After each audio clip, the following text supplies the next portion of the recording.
To me, it comes down to two main things to rapidly scale a business. If you really overly simplify it, predictable growth mapping, and then the same way that we train every single day to sell, prospects are training on how not to buy. Oh, I'm gonna tell them I need to talk to my spouse. I don't make decisions on the first call. And at the end of the day, if they don't like you, it's very easy to say no to you. The more they like you, the harder and harder it is to say no to you. There's a concept that said your hiring department is the new risk mitigation department, and we stuck to it. We say you don't find top performers, you create them. It's all the development, the training, and the systems. So 30 years, literally 3 decades, you've been in high ticket sales. Damn, dude. You had to age me, bro.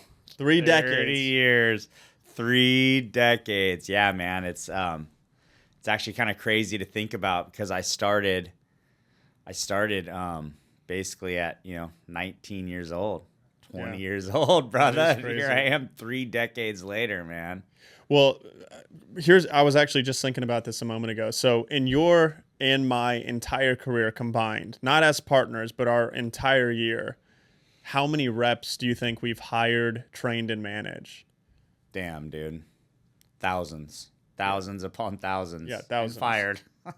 And fired. I don't know if we've fired thousands. Well, yeah, I guess you would say, yeah. A lot have come and gone. Yeah. And then together as partners, we've been partnered. Isn't it kind of crazy to think we've been partnered now for over 5 years?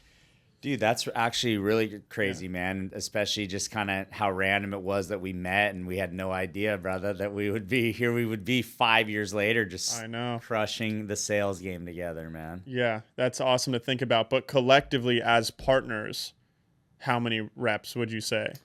Hundreds upon hundreds. Yeah. High hundreds. I don't know exactly, but high hundreds. Yeah.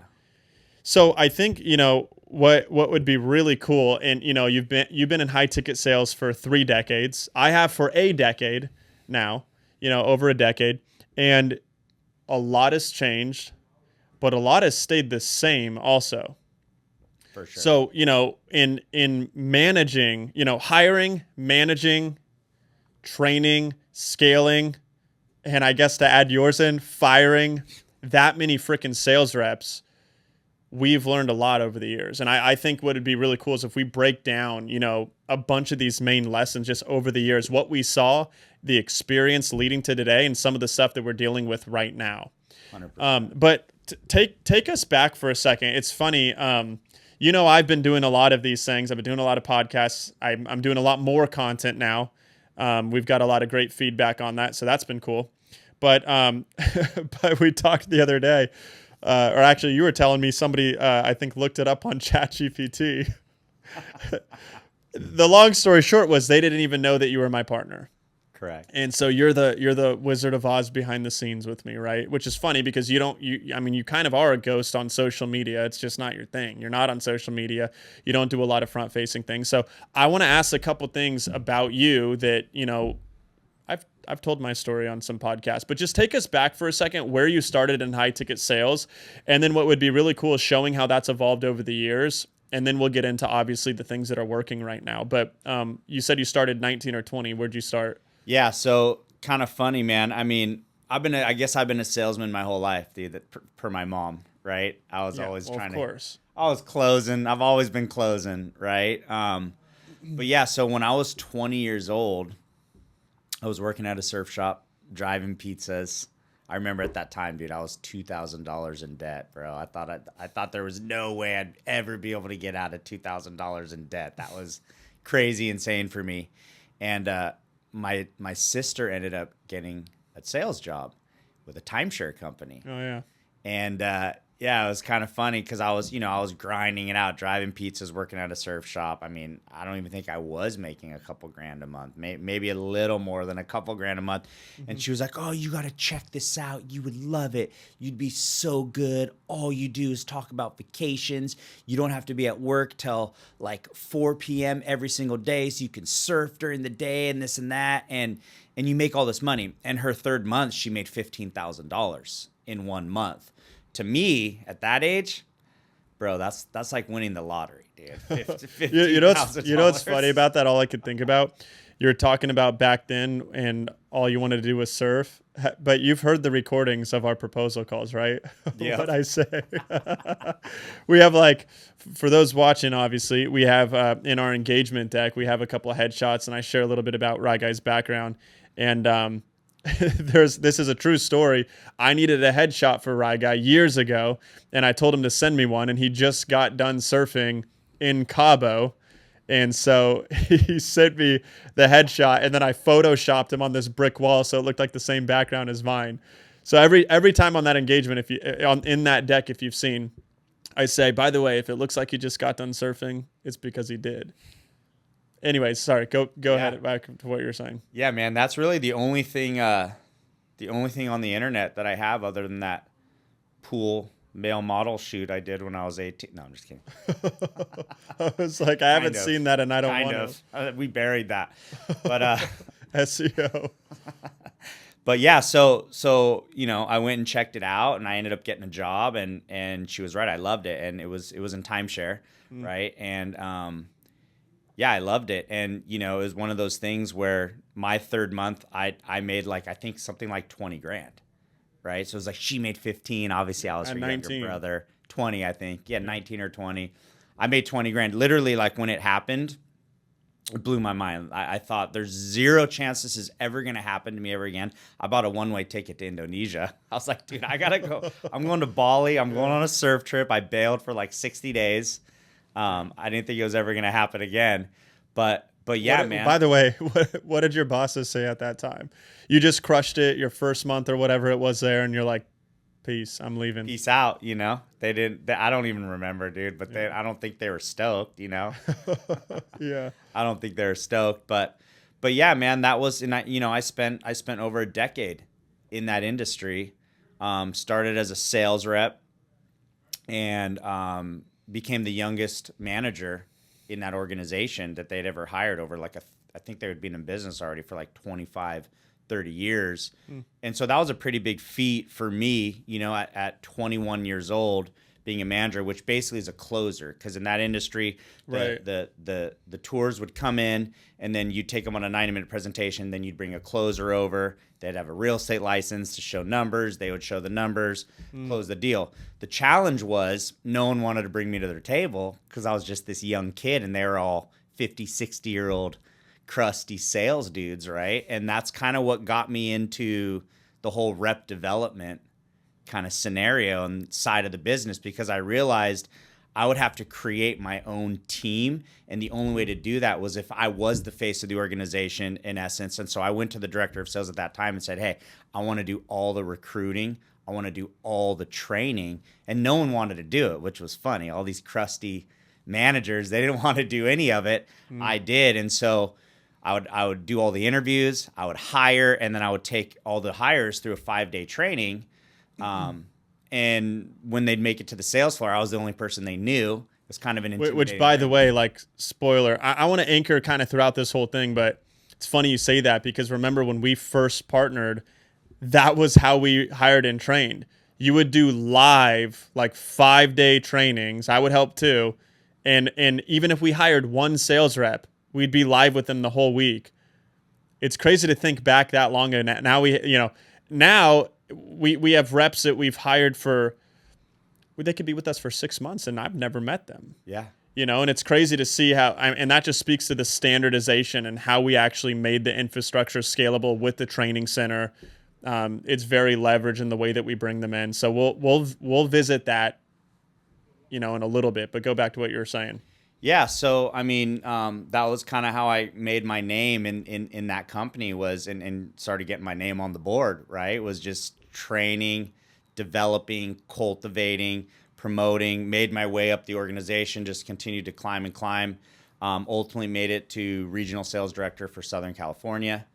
And, I was managing hundreds of sales reps all through Southern California. Just a lot of adult babysitting, but that's a very, very unique sale for those of you that don't know timeshare very well, because it's probably the only sale I can think of where your prospect wants nothing to do with you or the product that you're selling. Like typically you're selling something, there's some type of interest. Even if they're window shopping, there's some type of interest. They want to check it out. They have some type of interest in it. With this, you're literally bribing them with some form of a free gift. A lot of it was like, I worked right by Disneyland. So it was like Disney dollars, free tickets to the park, like all these different things, right? Where people would literally trade 90 minutes of their time to go through this presentation to get that free gift. And I was hoping you'd say this, by the way, just quick note, because isn't it so crazy that today we have it. Listen, anything that I say, I'm not talking about any given rep. I'm just talking about the industry in general, because we have great reps, and I would never want anyone to hear this and think that I'm like disrespecting our team. We have a really good team. I'm very grateful. You know this. We talk about this all the time. But the amount of like spoiledness, if that's a word, when it comes to like lead quality these days is so freaking insane. It's like leads that are watching content, that are booking a call, that are landing on your calendar, that are 100% inbound, which is what all of our closers get working for us. And then, they'll talk about, oh, well, they weren't fully indoctrinated before the call. And it's wild to think, like thinking back to that extreme scenario, they literally only showed up there saying, hey, I'm just here for my free gift. I don't care what you had to say. I'm not buying. And you guys would generate a ton of a significant amount of money. And in 90 minutes or less. In 90 minutes or less. So finish that thought. But I think what's interesting, because what we really want to do, obviously in this podcast, well, it's not a podcast, but whatever you want to call this, I guess it is. In this video, like I want to really show the juxtaposition, the contrast of what worked back then, what worked now, as we get obviously closer to today in modern selling. And we'll dive into all the entire motion and how we run things. But one really good point of contrast is exactly that.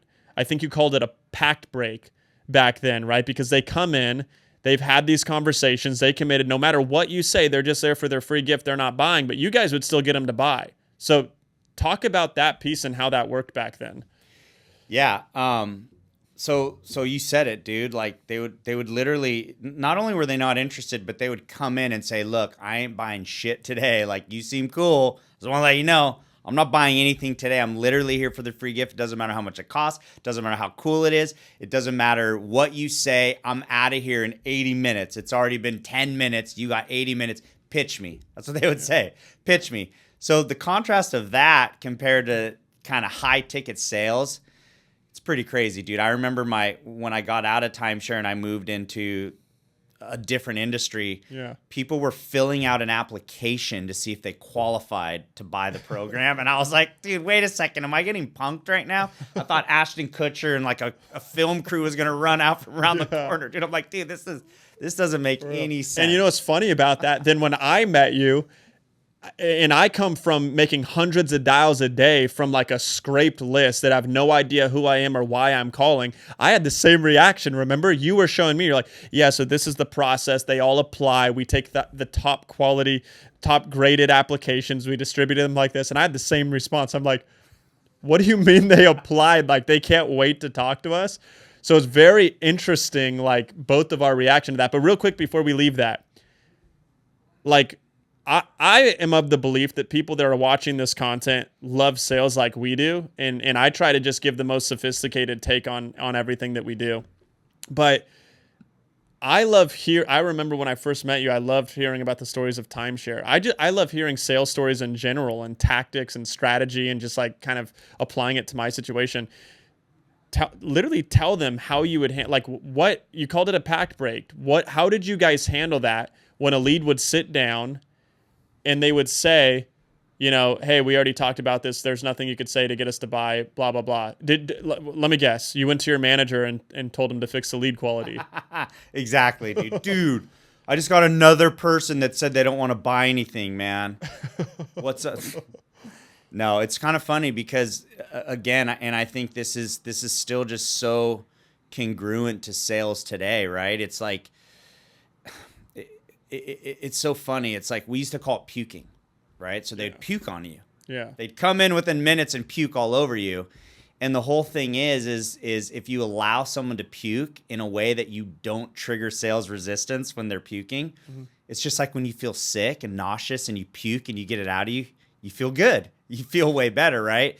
And so the novices, they would always butt heads with them in those moments, right? And they'd trigger sales just, then why are you here? Oh, really? You're willing? It's just $2 or 2 Disney tickets or this or that, whatever it is. And for me, it was literally like, yeah, no worries, bro. I get it 100%. I'd probably do the same thing as you. And by the way, if you still feel that way at the end of my presentation, just tell me no, man. It's all good. Yeah. Sound good, right? Just diffuse it right there, because what happens is the same way that we train every single day to sell, people don't realize prospects are training on how not to buy. Oh, I'm going to tell them I need to talk to my spouse. Yeah. I'm going to tell them I don't make decisions on the first call. I'm going to tell, right? They have all of the, like a pact that they make together, right? On how it's going to go. And at the end of the day, if they don't like you, it's very easy to say no to you. Right. But if they like you, the more they like you, the harder and harder it is to say no to you. But I'll also say, so it's so true, but there is a balance there. There is a line in the sand, because we've seen people overcorrect where you become really easy to say no to because you're so nice, you're so cool, you're too friendly. So you have to make a friend. You want to gain that likability, but you have to stay in your professional zone and apply a little bit of that right pressure at the right time, right? For sure. So what you used to say back then, what you guys had with this pack break is, you would basically sit down with them and you would let them know, like, what'd you say about your Aunt Marge? Oh, you used to always say this line. So here's the thing with the pack break, and I just want to throw this out there, because selling timeshare is different than the high ticket type sales that we're doing today, for the simple fact that there is no B-backs. No one comes back and buys. Yeah. And the reason is because you had what were called first visit incentives. So you had a premier program that they got today if they bought within that first time that they were there. And then if they didn't, they could come back anytime and get the standard. Now, anyone would say, oh, well, if they come back, you'll give them that program.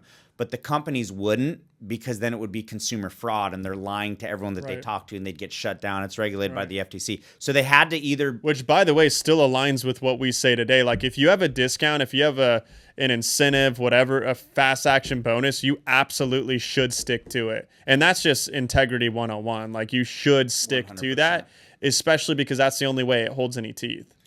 And it's kind of a form of false exclusivity if you're not, right? You're just basically lying to everyone you talk to. Right. And all your buyers that bought on that for those bonuses, you lied to them too, right? So it's just, obviously there's a difference between lying and selling, and we talk about that a lot, right? Some people, they think they're good salespeople and they make a bunch of money, but they're just liars. They're not actually salespeople, right? It's kind of a different deal. But so they had to buy on the first visit. You'd never see them again. And so what I'm about to share with you is not necessarily a strategy you would use on a high ticket call, because it will trigger sales resistance. And in a lot of scenarios, you do have to leave another bite at the apple. You do have to build your pipeline, and you have to nurture that pipeline and set commitment-based follow-ups, right? And follow them through. But this is a great segue, though. I still share it right now, but it's a good segue into online high-ticket, high-velocity remote sales that you didn't have a ton of experience in when we started working together, because this was one of the things we had to adjust and massage, right? That was something, 100%. We tried to do the pack break type stuff for years, and I think that's one of the cool things now is, like, we have done a lot of tens of millions of dollars every single year in high-ticket sales, and none of this is theory. None of this is like, maybe it kind of might work because we saw it online on YouTube one time. Like, it's like, no, like, we've tried it on thousands of calls. In fact, one of my favorite things to say now is our training center that is frankly better than most offers we sell, just in terms of the quantity and the quality of fulfillment and instructional design. I mean, it's not slapped together. It's very, very well produced and just very good. One of the things I love to say is, like, it's grown so much further beyond myself or you. Our training center is a compilation of the best reps we've ever had the opportunity to employ over a lot of years, studying and analyzing thousands of calls and letting that inform and influence the way that we sell. 100%. And so that's a really good example of that. But give the pack break, and then we'll share how we changed it, and then we'll get into the remote stuff. Yeah, 100%. And actually, it's funny you say that, because we have like countless reps that work for us that have spent 15, 20 G's on some sales 30 programs, in a lot of cases, 30 G's on some sales programs, inner circle programs, whatever it is. And they're not bashing those programs, right? Those are great programs, but they've said that our training is equally as good, if not better, than a lot of those programs. And that's one thing that's kind of cool about WFS is it's not just access to the training center, but we do the 2 company-wide trainings every single week. So that's like coaching calls, basically, in an offer. I want to clarify the 2 sets of training because we're training every day on the company-wides. Right, the company-wides. But then you also have whatever brand you're selling on. You have your syncs with your sales director and your team. So it kind of is like having a $30,000 offer for free as a sales rep, which is kind of cool, man, if you think about it. But so on the pack break, I'll come back to the downside of that, but finish your thought. So on the pack break, the reason we called it a pack break is because we knew that they had a pack on the walk from Disneyland over to the showroom. Yo, I don't care what they say, how much it costs, what they tell us. We ain't buying shit today. We got to get out of here. We got to get back to Disneyland, right? And so we would basically just let them know, hey, here's the thing, you probably didn't, but most people on the walk over here, they have a conversation that goes a little something like this, right? And we'd kind of play with them a little bit, and they'd elbow each other. And basically what we would do is we'd say, hey, look, here's the deal. I'm going to show you how this program works. You may like it, you may not. Doesn't really matter to me, but at the end of the presentation, all I really ask is that if you like it, if you think you'd use it, and most importantly, it works for your budget, it's affordable, you're going to tell me yes. Obviously, why wouldn't you tell me yes? It's a no-brainer. But if for some reason you just hate the program, you don't like me, or you just think you get zero usage out of it, or financially it's not a fit, you can't make it work, then of course your answer would be no, right? I'd expect you to say no. But really what I'm getting at is please don't tell me maybe. I got to think about it. Got to talk to my Aunt Marge in Florida. My dog needs braces, right? We've heard it all before. And I'm a big boy. I can take a no. And so all I'm really asking is that you just give me a simple yes or simple no at the end of the presentation. Is that fair? So what we were doing is we were priming them to make a decision. Right. Yes or no. Yep. Right. And that's pretty much the deal. Like I said, we tried that in high ticket sales on calls, but we didn't have a CRM at that time. We weren't dialed in on a CRM. Well, you're talking about, we've always had a CRM, but you're talking about we weren't dialed in with our we also weren't dialed in with our configuration yet, right? We were still learning all these things, right? Back when we were just little babies in this thing, And so obviously like the pipeline management and the commitment-based follow-up and the pipeline maturity that we see today is just insane. In a lot of cases, you do have to give people the benefit of the doubt because they're not going to buy on that call. Yeah. And that's just the way it is. And what we really did with that is we took this more hard-styled pack break, we softened it a little bit, and we've made that our agenda frame. Exactly. And our agenda frame in the beginning of the call, just to explain it for you guys, it's we're doing loosely that, but it's not so hard where you're creating sales resistance and you're blowing them out. So you might say, just to give you guys, a quick overview of the call, it's super conversational, very simple. I'd love to ask you some questions, just really understand a little bit about your background, what led you to this call, like what you saw that interested you. I really want to hear a little bit more about why you think this could be the solution that you're looking for. We'll unpack all of that here. That's going to really help me to just kind of know what to show you and know what to speak to. I want to make this as relevant as possible for you. After that, of course, I'm going to show you everything that you're going to want to see about the offer. I'll break down all the details. That's obviously my job. Like, I would never ask you to make a decision before you're fully informed and fully comfortable. Towards the end of that call, what I find is most people have a pretty good idea if this is for them or it isn't. And if you feel like it is, we'll have a conversation about what that could mean, right? So you're still setting, and we say that a million different ways, right? But we're setting the expectations where they could make a decision at the end of the call. And we take it as far as they'll let us, but we're not going to blow people out. And, at the end of the day, some people are ready to buy. Some people have sales resistance that has nothing to do with us. It's all psychology. It's what they learned when they grew up. It's the fact that when a salesperson called them at dinner, when they're in the middle of dinner, their dad or their mom would talk poorly about the sales reps. It was about all of the sales resistance is subconscious, that they have no idea is even happening. So they're prone to deflect buying, even if it's the thing that they want to buy. And that's where a lot of these strategies, our objection handling strategies, diffusing sales resistance, come in handy, right? Yeah, dude, if you really think about it, it's an OG concept in sales, right? Everyone wants to buy something, but no one wants to be sold anything. And so really good closers, they're allowing people to buy. Yeah. The novices, they're selling. And it feels like selling, right? And there's a fine line, and there's a big difference between the two. But dude, sales is everything. Like, you and I would be naked right now in this interview if it wasn't for sales, right? We wouldn't have clothes on, right? There's sales is literally everything. Yeah. People love to spend money. People love to acquire things. Yeah, right? one of my favorite lines: "Nothing in the world happens until a sale is made." 100%. Everything sales. Now, I want to segue into like all the things that we do today at WFS within high ticket sales ops. We'll go through a bunch of different things, but what I want to start with is kind of your introduction to high ticket remote sales, because everything I was doing was online. My whole experience and background was high ticket. It was online. It was remote selling.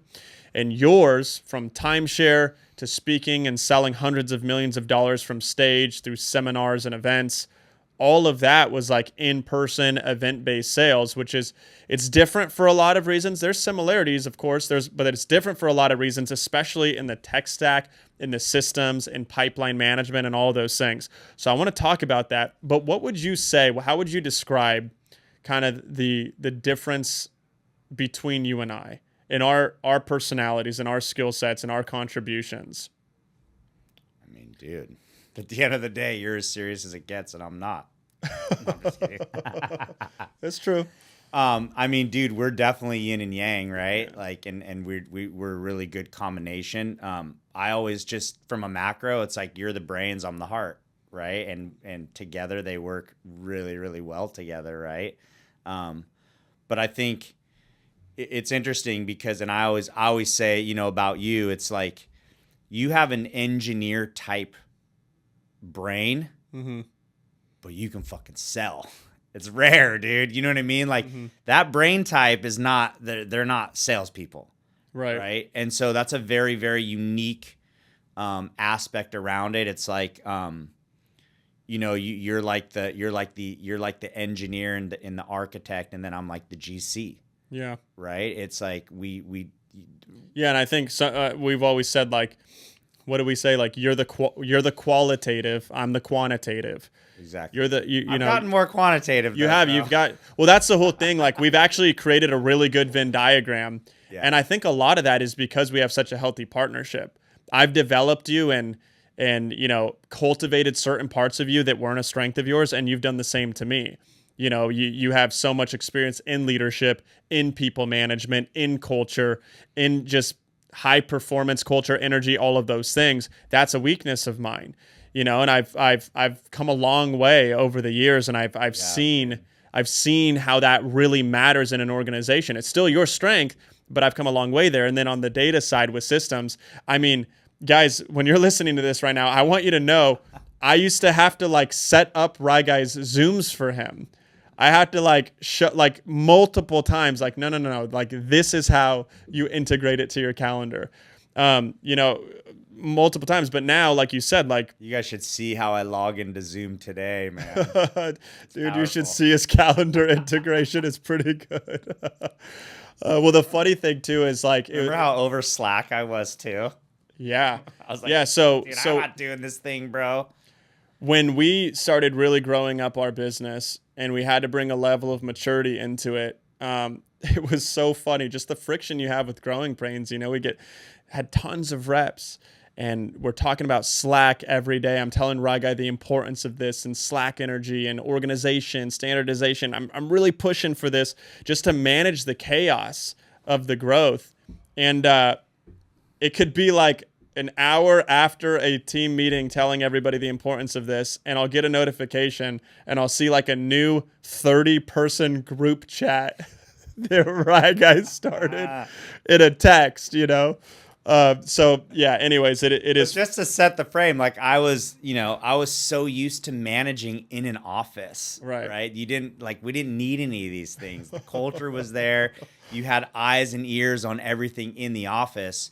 And in a virtual high ticket environment, Slack is where the culture happens. Right. So I love thinking about through our career and some of the funny moments that happened too. Because remember, I left the group chat.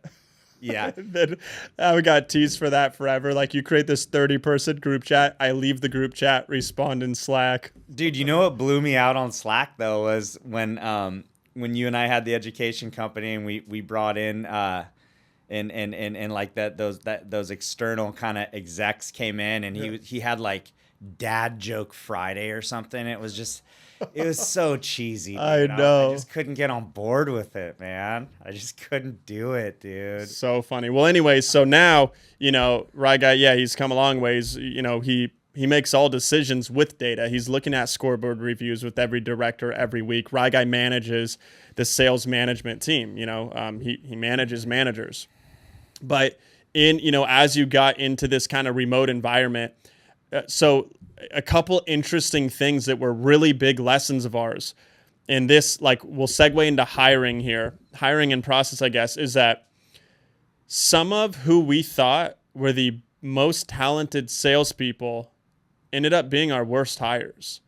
And they had a track record. They were prolific, amazing numbers, worked with the biggest names, did the highest volume, all this stuff. But that's where we learned a big lesson in transferability and experience, right? And skill versus will. And skill versus will, for sure. And just the fact that different companies, different organizations, they operate in a different way, which means they have different responsibilities, which sets different expectations, which if somebody was working there and they had an expectation of never having to do any of these things, and then we have an expectation that they do those things, it's like oil and water. It doesn't mix. And so one of the things to be a little bit more literal here, we hired a bunch of people from the event space, from, seminars.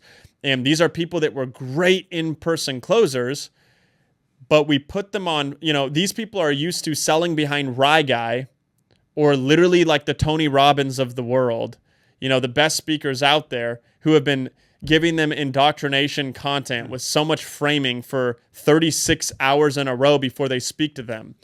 You take those people who are like the best salespeople and you drive cold traffic from a 10-minute VSL that they did or didn't watch, land on their calendar. It's a pretty freaking different deal, isn't it? Oh my God, dude. It's a completely different deal. I mean, the level of entitlement, right? Because it's kind of one of those things too where they're like, wait a second, they didn't even show up. Why would I reach out to them and try to get them back on a call, right? If they're not going to show up. So again, it's just a different deal. And it's and the event space is a nuanced space. High ticket calls is a nuanced space as well. Mm-hmm. I think those guys just came from, they had it good for a decade, man. And they weren't hungry. That was the thing. They could have adapted. They didn't want to. They didn't want to, yeah. They didn't want to. But even wanting to, it was like you just said, it's so crazy. Like in phone sales and high ticket, high velocity. I always like to add high velocity. And for anyone listening that doesn't know what I mean when I say that, let's say you sold private jets, multi-million-dollar deals. Well, you're not closing one of those every day. What's the sales cycle on that? 6 months, 12 months, I don't know. But in high ticket, high velocity sales, 6 to 8 new leads every single day, 5 to 14 days sales cycle, closes happening every day. I mean, it's high velocity, which means pipeline management is much more important because revenue leakage is a much more serious thing. And that was the main thing that these road warriors, we would call them, didn't have any experience with. They're closing on Sunday. By Monday, the event's over. So follow-up was foreign to them. Pipeline manage was foreign to them. If they didn't buy on that call, setting a follow-up was like, what's a follow-up, right? Yeah. And a lot of those guys worked in timeshare with me too. Right. Where it was buy or die in 90 minutes. There was no B-backs. There was no follow-up. There was none of that, right? And so obviously, you know, we were able to kind of, you know, cut our teeth and get a lot of learning lessons. But we also knew that if we couldn't predictably find cold traffic salespeople, right, all over the country that we had never met and had no experience with, and cultivate them into stone cold fire breathing closers, we didn't have a business model in general. Exactly. Yeah. I remember back in the day, you know, remember my stress levels where, you know, we had great people, we were selling, and I was always like, we are nothing until we get that engine going. Have the best recruiting engine around. We're nothing 100%. Without it, because everything that we build, you know, I talk about this in my YouTube videos that I've posted recently. To me, it comes down to two main things to rapidly scale a business. If you really overly simplify it, predictable growth mapping. So like, what's your predictable growth model? And then remove the constraints to scale. And so when you know, going back to me being the spreadsheet guy, right? When I build these budgets, which I was doing, you know, Rye Guy would get calls from me late at night, and I'm looking at these spreadsheets. And I'm like, dude, at this rate, we need to hire 30 sales reps next month. And we would see the number of sales reps growing, and we're like, we don't know how to do that. Like, we have a lot of people we know in the industry, and, you know, again, Rye Guy's been in the industry for 30 years. We still didn't know how to do that. And so we became a recruiting first company. Talent acquisition 100%. Is like the core of the business. And then to take it a step further, that's why we always say talent acquisition and development, because it's not just finding good talent predictably, it's being able to consistently develop it. I don't necessarily even before the development, and we learned a big lesson. It's about the lead flow of it, but then identifying that that they can actually sell, right? It's like You talk to someone who talks a great game in basketball, but then you get them on a court and they can't actually sell, right? And so I would say it's actually easy to run ads and find someone that answers an ad that wants to sell. Right. But what we learned very quickly was we got to have a stone cold skills assessment. Yeah. Where we can test their skills, really put them to the limit to see are they good in high ticket or not, right? Or do they have that potential or not? And I think that changed. That was kind of a period that changed everything for us, was getting that skills assessment. It was changed a lot. It changed everything. And remember how afraid we were, by the way? Our thoughts were, how can we add that much friction in a hiring process and still make the metrics work? But our theory, our hypothesis here was the most motivated reps, the best reps are competitive. And when we put ourselves in their shoes, if we saw a company that dialed in, that's a place we'd want to work. 100%. And that was exactly what we found. I mean, again, just, you know, just the level of training that we allow them, that we give them access to before the skills assessment. I was just going to say that. It's just an hour. But it's very high level. Well, it's an hour to consume the content, but to actually prepare for the skills assessment, it takes a couple hours at least. And that's after they've already went through the interview process, submitted their, you know, submission video. So the point is that actually heightened. It's really, you know what's interesting about it? It screens out everyone you don't want, and it like makes it even more attractive of an opportunity for the closers that are good. Because what we hear consistently is, when I went through your hiring process, all I could think about is, if this is this good, what does everything else look like? Exactly. And then, by the way, we deliver on that too, because they have a very dialed in onboarding process, and the training, like we said, it's top notch. The amount of messages we get, like I paid 5, 10, 15, 30 grand for sales training, and this is some of the best stuff I've went through. So you have to back it up with that. I think, you know, obviously we've created this talent acquisition engine, and, you know, I talk to people about hiring all the time in my conversations, and it's not easy to say, because sometimes when people are like, but what's the biggest thing that I'm doing wrong? I've done this, I've done that. Well, at the end of the day, you got to become an irresistible place to work. In some of those companies, they don't have that. They haven't been able to figure that out.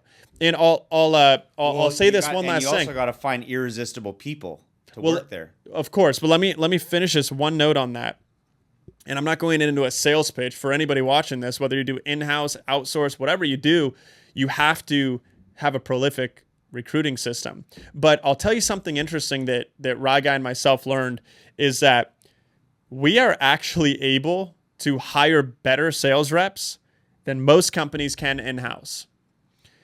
If you're watching this and you have a couple reps and you're trying to ramp, or you have 5 reps or 10 reps, whatever it is, I mean, we have triple-digit headcount. And we have, this is all we do all day, every day. We specialize in it. And so what we've realized is when companies outsource to us and they might only have a few reps on their brand, but we can hire talent that these brands could never hire because it wouldn't have been attractive enough for them to work directly, but they come through us, they see how dialed in our stuff is, the world-class training, and then they plug into an atmosphere, an ecosystem, and an organization with that many other sales reps, that many top performers. There's that much more culture, competitiveness, energy. They get all of those things, even if they're only, they don't cross-sell, they're selling on one brand. So I think that's really interesting to see as we've grown to the level that we've grown.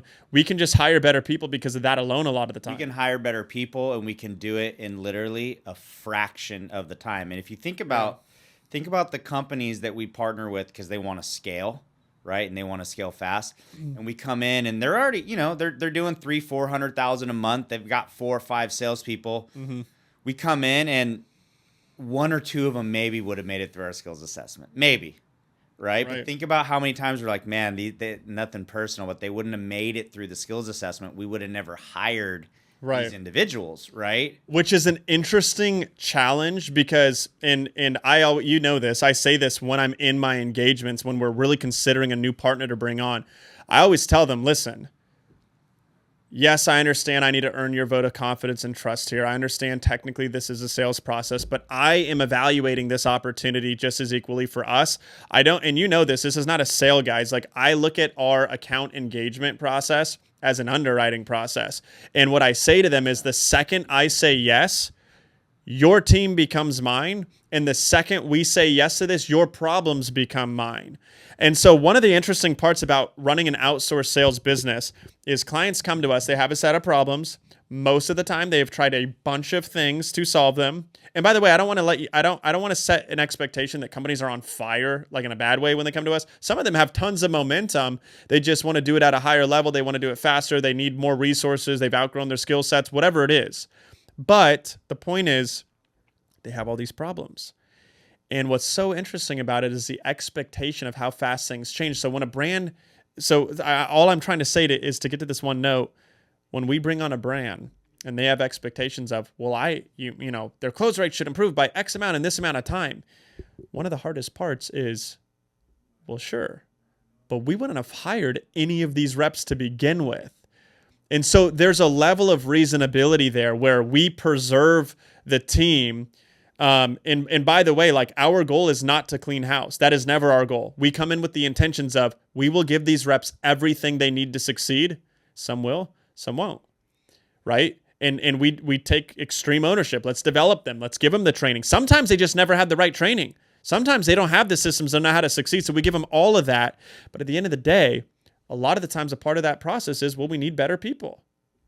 Exactly. We just need, it's at the end of the day, I've said it for years, right? Sometimes it is easier to salvage than recruit, right? Especially in these scenarios, because we don't want to see a big dip in revenue. But to me, man, it's, sales is no different than elite athletics. And it's like the teams are only as good as the athletes, right? And so you have athletes that are better than others. And by the way, take that analogy, go try to give a freaking quarterback an SOP in training and see if he becomes the next Tom Brady. Yeah. It's like, at the end of the day, talent is a part of this. It's huge. Training, process, all of the things that we do will extract more of the talent that exists, and we can teach new skill sets. But comparing it to athletes, You know how many people want to be in the NFL and they never will be there no matter how much they train and no matter how hard they work. So it just goes to... Yeah, and think about like what's the difference between an amateur and a professional? There's a lot of differences, but one of the biggest thing is how they train and who they train with. And I think that's huge, right? Like we look for people that are hungry, that want to train, that see the value in getting their reps in and see the value in training with people like you, like myself, like our team of sales directors, where we have decades upon decades of experience. And like you were saying before, like, you know, you've been in this for 30 years, 3 decades. What's the same? What's changed, right? And dude, a lot of it's exactly the same as it was 30 years ago. There's some nuances today as far as, you know, with the algorithms and all these funnels, and people are in so many different funnels. They're a lot smarter than they ever have been because because everyone's selling the same way still, right? They haven't kind of created that modern sales psychology, that modern approach, kind of like we did to get ahead of the curve. But I think a lot of people really appreciate that, right? The sales reps, they appreciate kind of that fresh approach. And then also too, like, man, you have all these strategies, you have all these systems, but we're a very transparent company that builds everything around energy. And I always say, man, transparency, authenticity will trump all the other skills as well, right? And so I think that's big, but... I mean, we literally have a training called Advanced Trust Building, and if you really want to boil that training down to its core, it's be overly honest. Be overly honest, but strategically overly honest, right? Which doesn't mean holding back information. It just means some people get so caught up in selling that they, you know... One of my favorite lines that Ragai ever said, he said, if you want somebody to believe you, when you tell them what your product will do, you got to tell them what it won't do. Exactly. And that's kind of the purpose of that training is like, you know, people are taught their whole lives, if it seems too good to be true, it probably is. And by the way, I'll just add on to that. My experience is exactly that. If it seems too good to be true, it almost always is. And sometimes these sales reps, in general, sales reps in the industry, they forget that. So they try to make everything seem perfect, and nothing's perfect. And so you create sales resistance. And so a lot of the times we are incorporating just basic integrity-based principles that have to do with being honest on limitations, recognizing flaws, recognizing shortcomings, but we do it in a strategic way that doesn't ruin the sale. It just it heightens the level of trust. Baby negatives, right? That's what we call them, right? They're little negatives. You're throwing in little negatives about the program, but they're baby negatives, right? And again, like, your program doesn't have to be perfect. Like, a lot of times people are like, well, I don't want to tell them that. I don't tell them I want to. Your program doesn't have to be perfect. It just has to be better than the alternative, which is what they're currently doing, right? And so if you can figure out specific things about the offer that you're selling and show them how there might be limitations in certain aspects of it, but you have to know that that's not something that's going to stop them from buying, right? It's like I'll give you an example. Yeah. You're selling a real estate we were selling a real estate education product.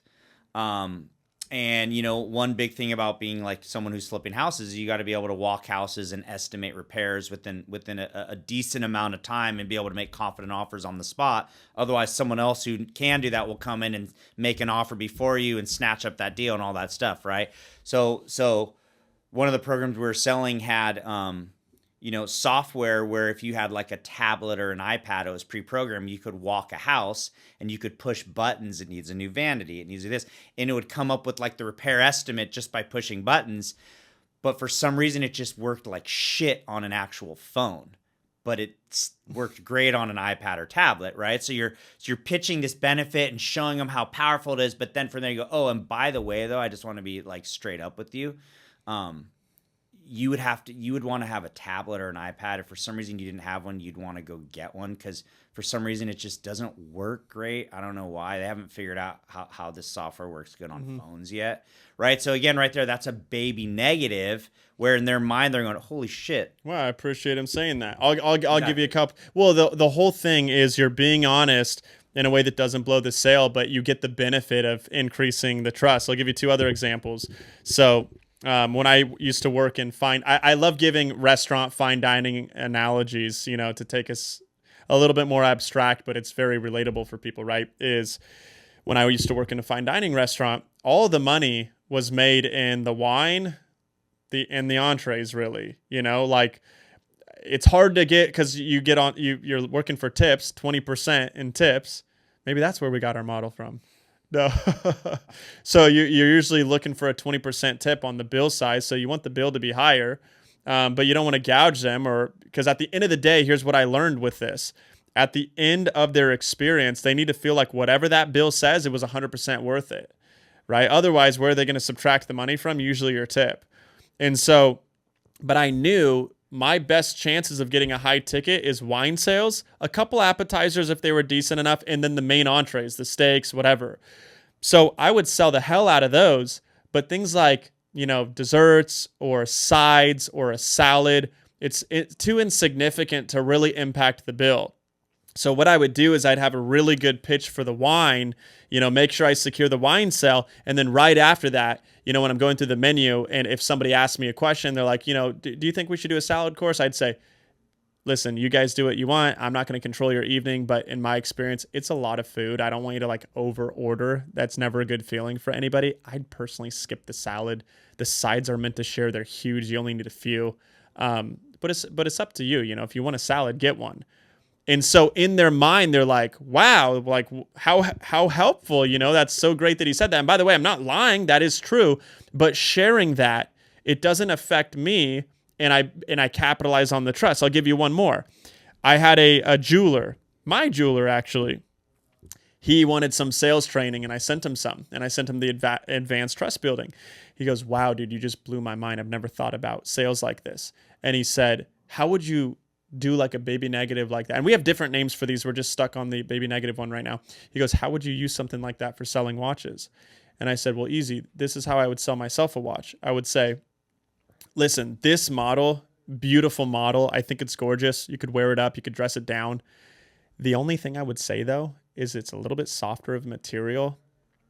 I probably wouldn't get it if you're planning on going outdoors a lot. I know a lot of people are into dirt biking, active stuff. Like, it scratches a little bit easier. So if you're planning on doing that, it's probably not good for you. But outside of that, it's good for most other occasions. Now, here's the purpose of that. For those who don't know, I don't like dirt biking. I don't like the dirt. I don't do those things. So that's a perfect example of sharing a limitation of the product, and it's true.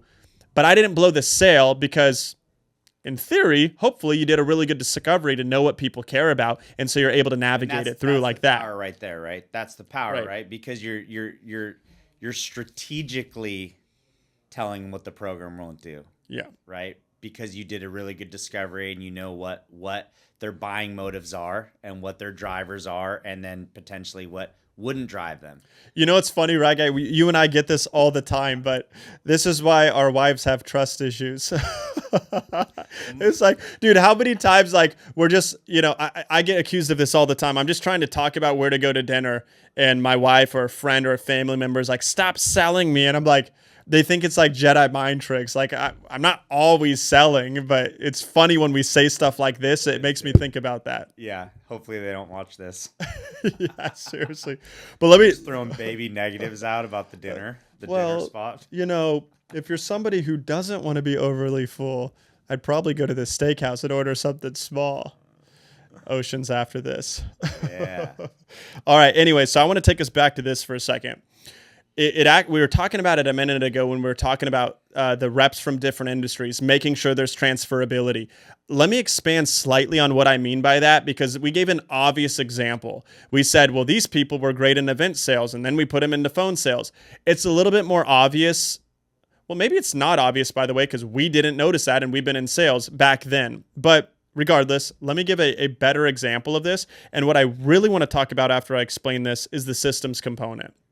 So when we say transferability of experience, and this goes for anything, not just sales. And that's one of the benefits. We've hired so many freaking salespeople that we've got good at hiring in general. We're just very good at hiring because we start with the outcomes we want them to own. What are the things that need to be true about them? What are the core responsibilities, the skill sets? We go very deep into all of those things. But transferability of experience means look at their experience. how much of it will actually translate into this specific role with these specific expectations and activities. And industry is a big one, right? If you sell in the mortgage industry, that's very commodity based. You're usually selling on a rate. It's a race to the bottom. It's a convenience sell. There's not a lot of emotion wrapped up in it. The good ones do use emotion because you're talking about the desired state. You're talking about buying a home, your family, all these things. But you're selling a rate. It's not a whole bunch of discovery or anything like that. Those people, put them to high ticket B2C, they flop a lot of the times. There's no transferability in it. But you might hire them and say, well, they were a great we see this all the time, right? Well, they've sold millions of dollars on the phone. It's phone sales. It's technically high ticket. Why didn't it work? There's no transferability.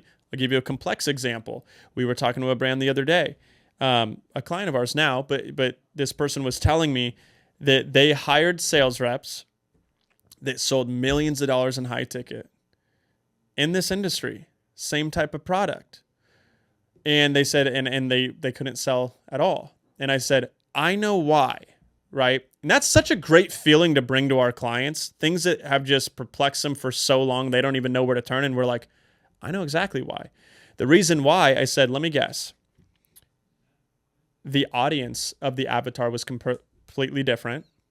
I was like, I'll just guess and just tell me when to stop. The avatar of the audience was completely different. This person sold to. I would say he sold transformation, not an ROI-based program. So as an example, you're selling like fitness transformation or weight loss as opposed to like an ROI thing, like an investment vehicle, flipping houses, whatever. I said maybe, the actual avatar itself required a level of professionalism. They were a different demographic and they have a different style and how they like to be sold to. And this person didn't have it. Anyways, I go on in these things and he's like, you just said everything verbatim that happened. He's like, and I didn't realize it until you said it right now. So that's what we mean. Like, you need to be so when you're looking in the interview process, transferability is king.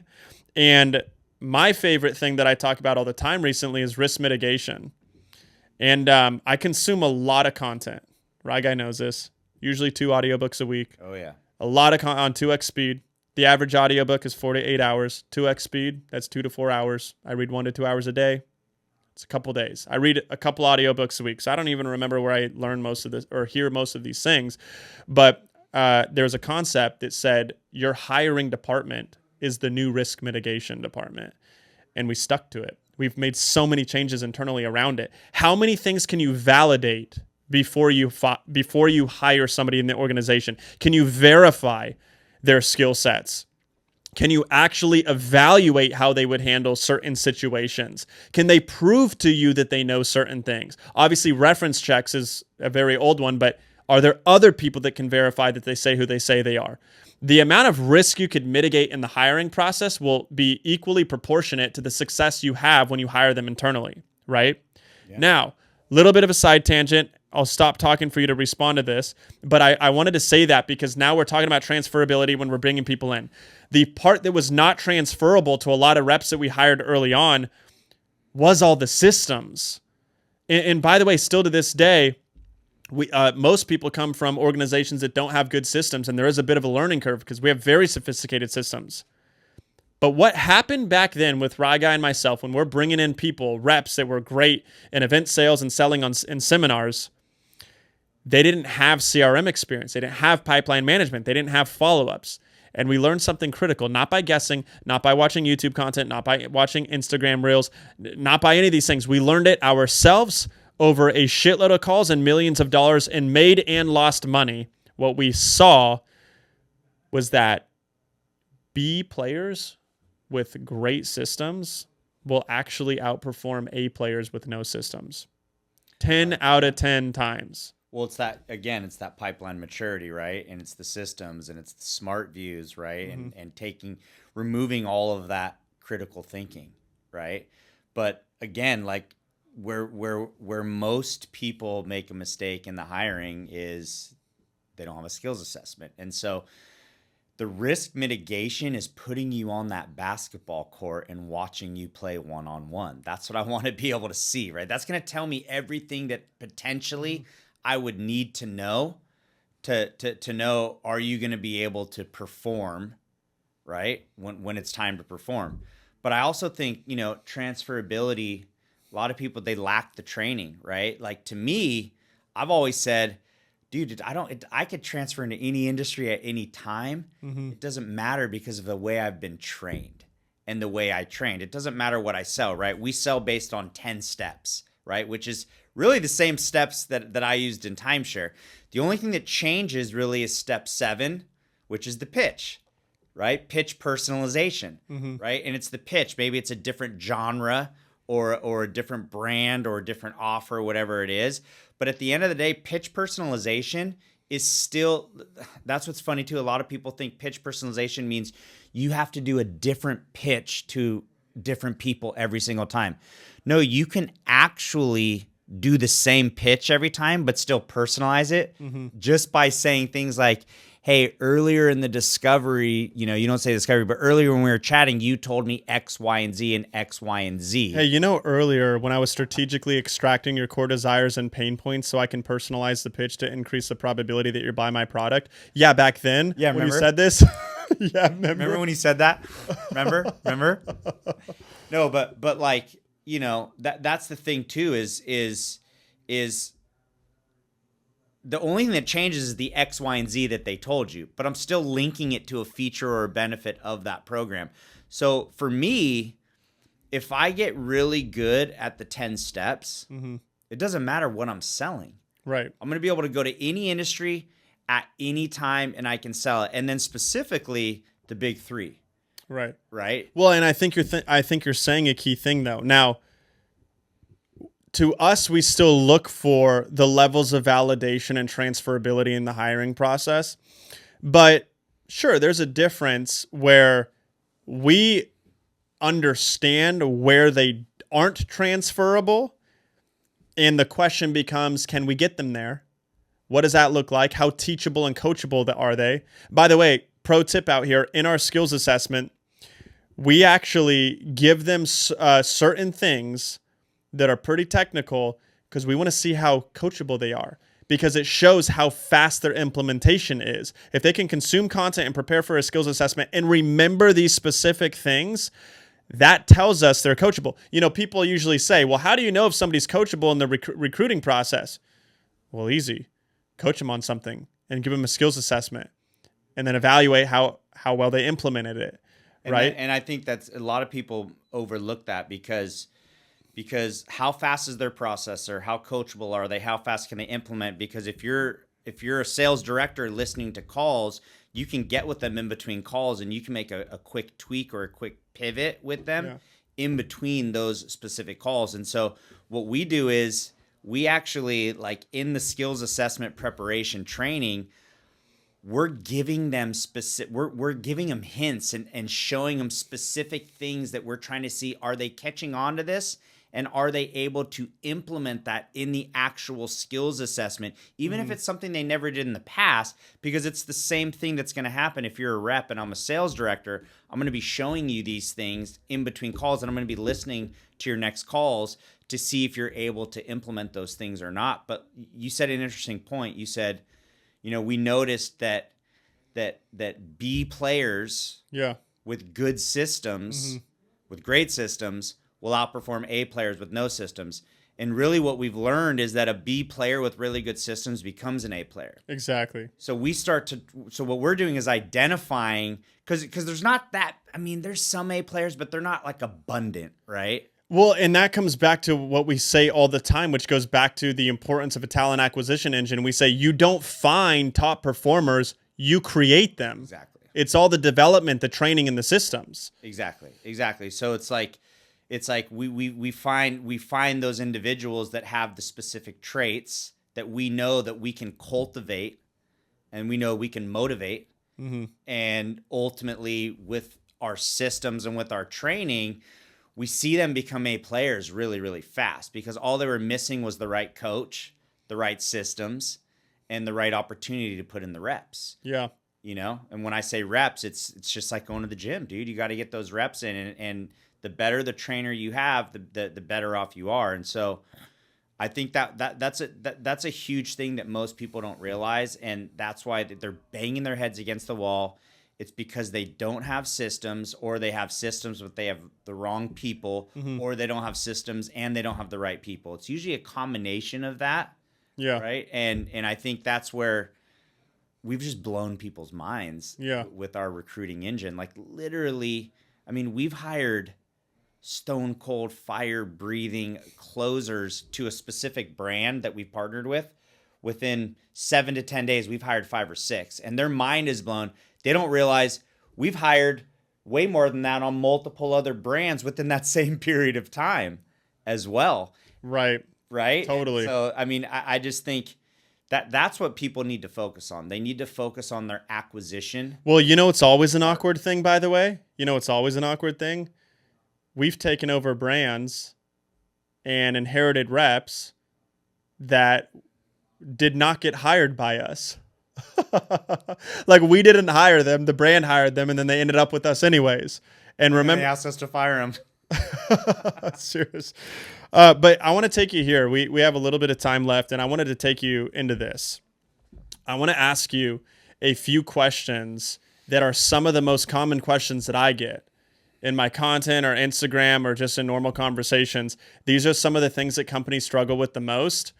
They're kind of like the mystical topics in sales management. So I'm gonna ask and by the way, Right Guy, we ask most of these in our sales management interviews. So I'm gonna start with the first one. When do you know it's time to terminate a sales rep? How do you make that decision? So it's funny, man, because again, it comes back down to skill versus will, right?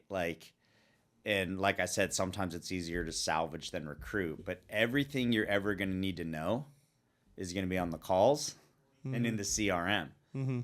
And so obviously for us, we're looking at their level of commitment, and then we're looking at their level of implementation. But if we're not seeing progress, and we're tracking it, right? And that's the thing too, is that we're listening to calls, and ever since we've become AI powered, and we have proprietary call analysis systems and AI listening to every single one of our calls, the level of insight we're able to get. Mm-hmm. I mean, if you're in the red right now and we're looking at potentially terminating you and we're going to give you an additional week, that's all I need, because I got to be able to see what's happening over that next week. Are you implementing the things that we're talking about or not? Gaining insights from that AI. And sometimes they do, sometimes they don't. Yeah. Right? And here's what's funny though, like in a lot of cases, all of a sudden they start blowing up when you put them on blast and you let them know, because the fear of being direct and asking for the money becomes greater than the fear of losing their job. So all of a sudden they're following what you're telling them to do and following that process. But for us, I would say like within 1 or 2 weeks, it's all about the progress. Are we seeing the progress? Right. Are we seeing the implementation? And a prime example is we partnered up with the brand about 5 weeks ago. We inherited a bunch of sales reps. Their lead flow was, wasn't really where it needed to be. They overhired. That's a big thing too, right? You got to protect the earning potential for the top reps. They wanted us to get rid of, 3 or 4 reps, but one of the reps we felt pretty solid about just because of what I was saying. Like, they're showing up to all the trainings. They're asking all the questions. They're very curious, right? That's another thing too. Like, what type of questions are they asking you? What's their level of curiosity of getting better? What's their level of commitment? This individual had it. It's a 20-year-old kid. And we said, hey, I want to put my name on this person. We don't want to get rid of them yet. Give us a couple weeks. We're seeing progress, we're seeing curiosity. Over the last 7 days, the kids put up $100,000 business, right? And so it's like we talk about, right? It's like they're all just flowers. They need sun and water. And yeah, some of them, by the way, it's interesting, and you have to set that baseline. Some of them have never been given the right training and guidance. A lot of these reps come from a management style where it was improve or you're fired, but they never gave them the resources, the training, the leadership to really know what to do with that. Just like a flower that didn't get the sun or get the water, that's wilted and dying. And then how fast Do you see it come back when you put it in the sun and you give it water? Yeah. Right. It's the same exact deal. So it's all about the speed of implementation. And I talk about that a lot, right? It's, because we have to have reason to believe that there's a high probability that the outcome will be different. So in other words, if we say these are the things we've identified that are leading to bad performance, which is what's creating their efficiency metrics and their scoreboard, we're looking at all the numbers, right? Our directors are looking at the calls to understand why the numbers are what they are. So we say these are the things that they have to work on. Well, if they aren't changing those things, we have no reason to believe that anything's going to be different. And so we cut bait fast in those situations, right? If, like you said, skill versus will. Well, if they aren't even willing to do the things that we're telling them to do, we try to cut as fast as we can. Now, to your point, though, if they're implementing these things, we are looking at two basic things. The speed of implementation, because if they're coachable, we can work with that. We'll keep developing them. If we're coachable, we can work with that. And if they are improving these things and implementing what we're teaching them, the results we know will change because we've seen it a million times. But at the same time, we're also looking at the pipeline management reports. Is the pipeline growing, right? Because it's set up in the CRM. Is the forecast growing? If they're taking another week of calls and there's not anything building in the pipeline, well, we would be stupid to think that a couple more weeks from now, when the goes through another sales cycle, that anything's going to change. And so we're always looking at those things. Now, one of the hardest parts about you, which is why we do done for you sales. I don't even like consulting. It's annoying because I could tell people till I'm blue in the face and they still struggle with setting it up. There's a lot to this and it's complex. But one of the things with, like rep development, like we can tell people exactly what it is, but to be able to actually do that, it's like, well, you need the scoreboards in place. You have to have data integrity. That's a whole system in motion itself. That 100%. You have to have the pipeline reports in place. To have the pipeline reports in place, you have to have the CRM configuration in place. To have hold on. To have the CRM configuration in place, you have to have the rep training in place for them to know what to do in the CRM. To be able to do that, you have to have the CRM configuration SOP. To do that, you also have to have the sales management training so they know what they're auditing. And I mean, there's all of these systems to get that actual output. Right. Say what you're going to say, and then I'll add. Yeah, and also it's important to know that if you have all those things in place and you're seeing progress in all those things and you're seeing a trend upward, it's important to know that it still can take 30 to 60 days to ramp that rep and get their roots completely dug in that ground and foundation, and then looking at the data the right way, right? A prime example was a brand that we partnered with.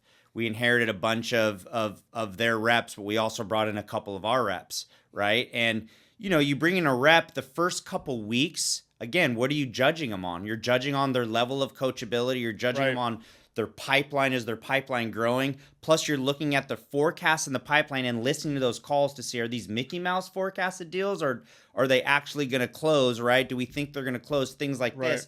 And then you're looking at week to week metrics. Right. So, for example, this brand owner is like, you need to fire this person. It's been 3 weeks, this and that, and their numbers are X, right? And so, yeah, if you look over the 3 weeks and those first 2 weeks of calls, and you're also looking at the sales cycle of 7 to 12 days on that brand of what it was, but then if you look at the last week, just the last 7 days, this individual was the top rep. Yeah. Well, they were the top rep. They put up more volume than everyone else. Over the last 3 weeks, no. But they put up more volume over everyone else over those last 7 days because of the pipeline maturity from those 2 weeks. And this brand owner wanted us to fire them. And ultimately, that's the beauty of data integrity and being able to say, look, there's zero reason. But some of it, right, guy? But some of it, and this is the one of the hardest things about what we do, some of it has nothing to do with data. They can look at the same data. We could show it to them blue in the face. Some of it, they don't have the experience. And, one of our favorite lines has become everything, or sorry, I don't even know the line. I'm saying a different one. Our favorite line. So that line that we don't even know about. No, we said that all the answers on the other side of acceptance, right? We've been saying that all the time recently because I will go toe to toe with anybody and I will tell them, trust me, I want results faster than you. I don't care. I do not care how fast the brand thinks they want results. Am I right when saying this? 100%. I want them faster, dude. Because I'm like that. I'm very, I'm like that. You've worked with me for a long time. And you too. Like, if we want that, nobody benefits more than we do. But the answers are on the other side of acceptance. It takes longer than people realize to allow a rep to ramp. And and that's just experience. That's coaching, training, hiring, managing hundreds of reps over the years, thousands of reps. That's what it takes. And so where I think a lot of people, for anybody watching this who might be thinking, or maybe that's you and they're like, oh, I don't have deals in a week. I fire fast because I'm losing money in pipeline. Well, let me share a couple things and let me just give you a question and you let your imagination run with it. What if the reason you're not scaling is because you're firing before the miracle happens? What if that's the case? Because that is our truth. That is our experience of what happens. But a couple more things on that. Number one, you have to understand that the performance delta of a ramping rep is a reinvestment cost that cannot be avoided. You can't magically skip it and say, well, I'm just going to keep firing and wait till I find a sales rep that performs 30% out of the close rate out of the gates day one. You will have a revolving door, okay? And you might have a trick where all the stars align, where you find one rep where it happens, and then they can't maintain or sustain that, right?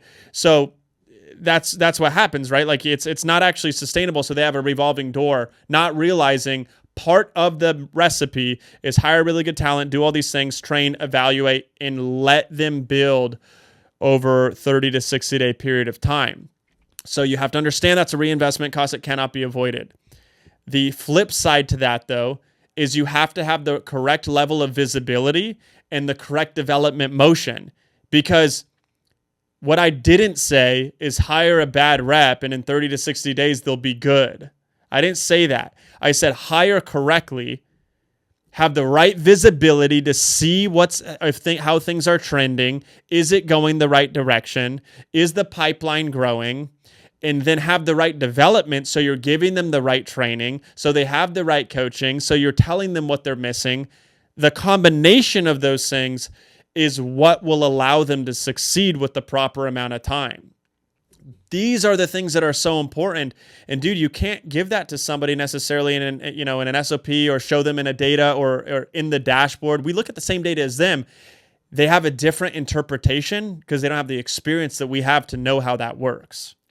Yeah, and I think it comes down to the experience, and I think also too, we're pretty lucky because with WFS, it's not like we only have experience from working within one high ticket organization, right? We totally the insights across. Dude, it's insane how much insight you can get working with all these different brands with over 100. I think we have like 130 or 140 closers now, right? The level of insights is absolutely insane, but it's funny, man, because I always say my kids, they're 12 and 14, and I see it in a lot of these business owners too. It's like DoorDash and Amazon ruined everything, bro, because it's like they think in 24 hours or less it's all gonna happen, and I think that's the power of having business IQ and understanding spreadsheets and reinvestment and financial modeling in general, right? And being able to understand it's like compound interest, and a rep is literally an investment. They're an asset that you're investing into. Mm-hmm.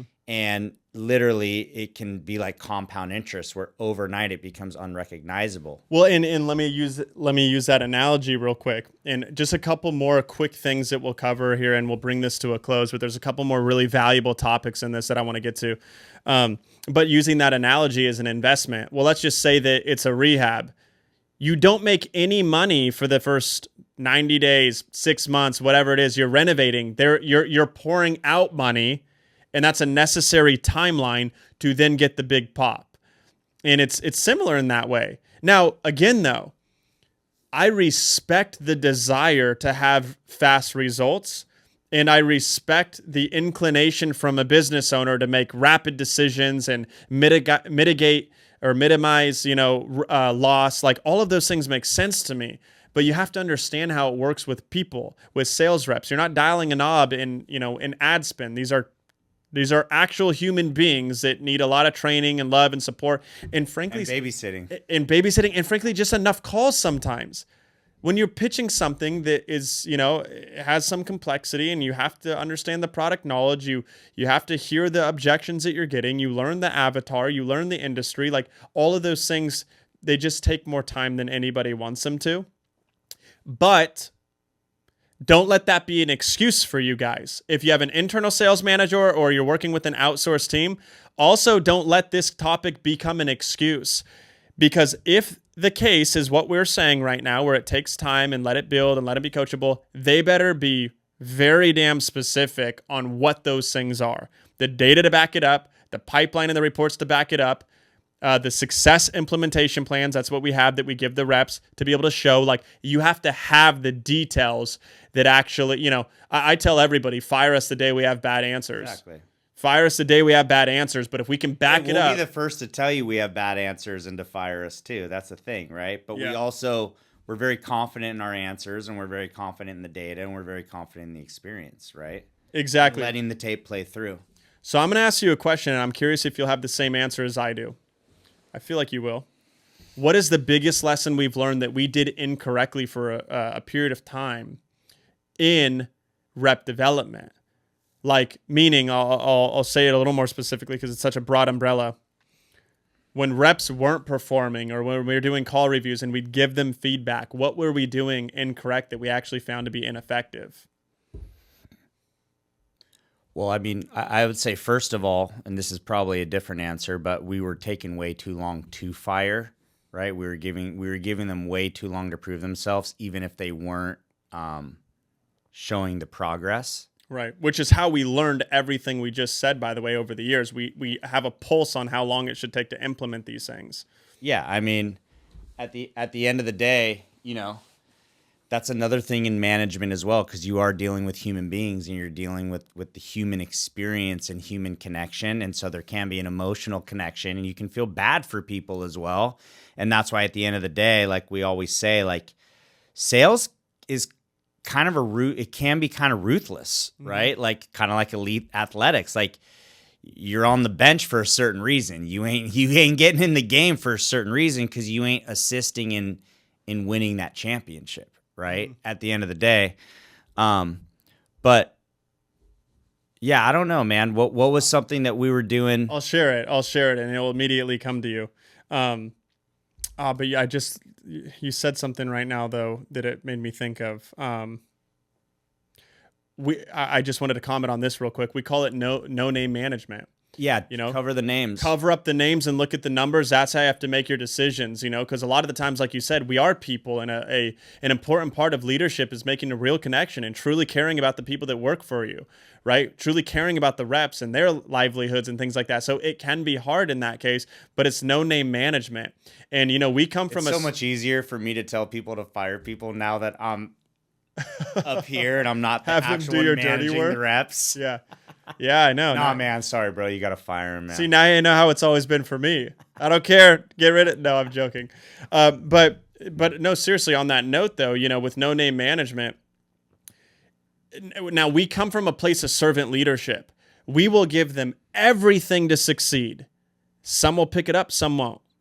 Some will implement it, some won't. Some will try and they'll work hard and they'll study at night and they'll obsess over it over the weekend. Like, you want to be good, you have to have a level of obsession. And anything you do, if you want to be really great, you have to have a level of obsession. And for reps, at the end of the day, it's like, if they're not following everything we're giving them, that was their choice to be fired.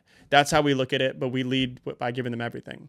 But the biggest mistake that we learned in rep development, you probably didn't call it out right away because it's been some time. Like, we made these changes a long time ago, but this is still something that I see on a daily basis people struggle with, like clients that we bring in or, whatever, conversationally. We were giving them way too much corrective action.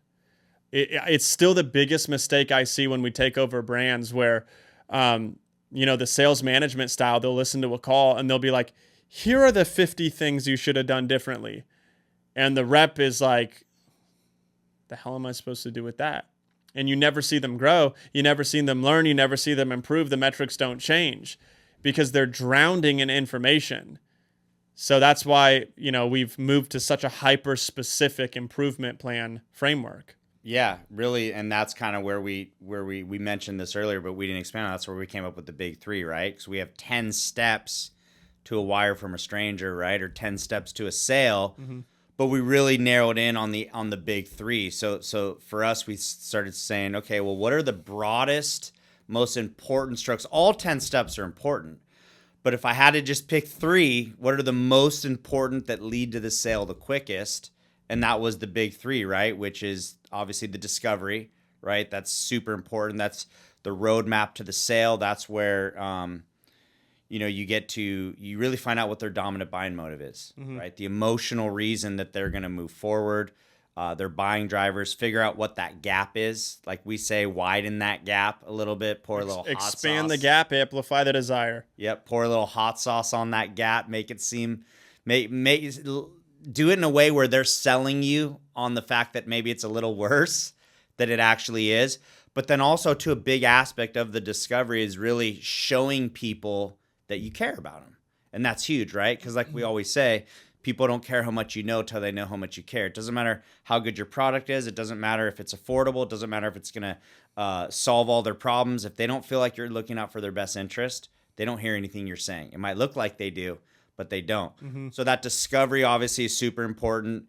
Then from there, it's being able to deliver an irresistible pitch and personalize it. And it's really simple. Like for those of you that are watching this right now, ask yourself, if you ask yourself, is my pitch irresistible enough?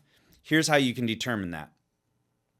If when you pitch someone, your prospect after doesn't say, holy shit, this program or product was specifically designed for me in my situation. If they're not saying that, it's not irresistible enough. It can be more personalized. To be fair, though, they usually don't actually say that. but their actions. That's the reaction. Their actions. Well, you'd be surprised though. They do say, "Wow, that's right."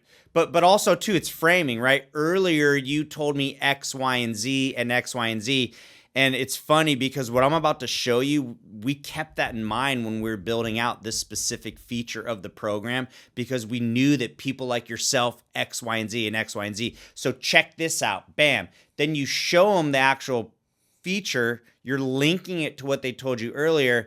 And then you're gaining agreeance that you're right. So when you gain agreeance that you're right, that's basically them saying, yeah, this was designed specifically for me and my situation. It helps me out. You're right. Yeah. So you've got the discovery, you've got the irresistible pitch, which by the way, if you guys want a little nugget, one of the things in the discovery is always think about, okay, what are the biggest selling features of my program?